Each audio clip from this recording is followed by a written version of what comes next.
session, and we are going to just hear the authors.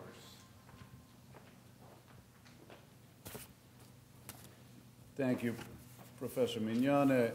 It's a pleasure to be here. My name is Sebastian Rotella. I'm an author and a senior reporter for ProPublica, and I have the privilege of moderating this panel. We're very lucky today. We have three, just top representatives of the Italian justice system, of the legacy of Falcone. I know all three of them. I've seen all three of them in action, so to speak, to some extent, and they represent people who fought the mafia in the trenches, who've investigated complex cases of terrorism, who've worked on international cooperation at a high level, who've had really a vision of the justice system and the fight against the mafia at many levels. So it's really great to have them here. And I'll start by introducing our first speaker, who is Dr. Pietro Grasso, the National Anti-Mafia Prosecutor of Italy. Dr. Pietro Grasso began his illustrious judicial career in Sicily in 1969. His first assignment was as a magistrate in Barafranca.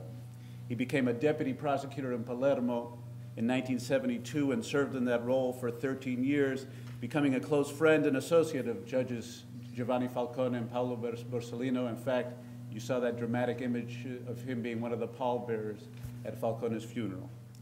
In 1985, Dr. Grasso was named one of the judges in the Maxi Processo, the landmark mega trial of the mafia hierarchy that lasted 2 years and involved hundreds of defendants. He then was assigned to draw up the sentence in that trial, a process that took 8 months and produced 7,000 pages collected in 37 volumes. The sentence was ratified in its entirety by subsequent courts of review, a landmark moment in Italian history. In February 1999, Dr. Grasso was named an advisor of the Anti-Mafia Parliamentary Commission. In 1991, when Giovanni Falcone moved to a top post in Rome as Director of Penal Affairs of the Justice Ministry, he recruited Dr. Grasso to come with him, where Dr. Grasso coordinated all matters relating to organized crime and related legislative initiatives. In 1993, Dr. Grasso moved to the newly created National Anti-Mafia Prosecution's Office and served as a prosecutor and then as Deputy National Anti-Mafia Prosecutor. In 1999, he was named the Chief Prosecutor of Palermo, overseeing a crucial period in the fight against the mafia, and since 2005, he has held the key position of National Anti-Mafia Prosecutor.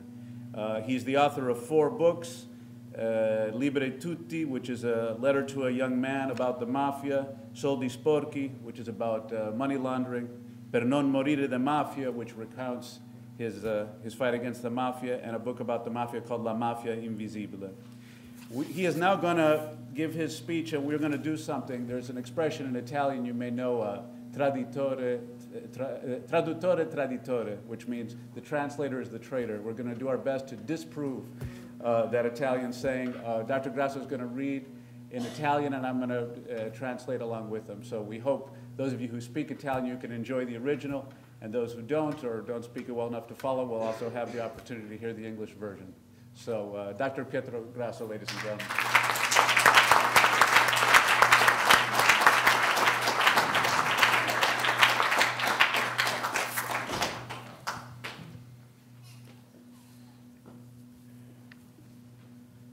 Grazie per l'accoglienza, grazie per avermi ospitato e per avermi dato questa occasione ancora oggi di commuovermi e di emozionarmi alle immagini e al ricordo di Giovanni Falcone. Thank you for the welcome, thank you for having me here today, and thank you for giving me the opportunity once again to be moved by having seen these images of Giovanni Falcone. Era il 1979 quando conobbi per la prima volta Giovanni Falcone. Allora giovane istruttore, giudice istruttore del Tribunale di Palermo, lavorava sotto la guida di Rocco Chinnici, che aveva chiamato a collaborare anche Paolo Borsellino.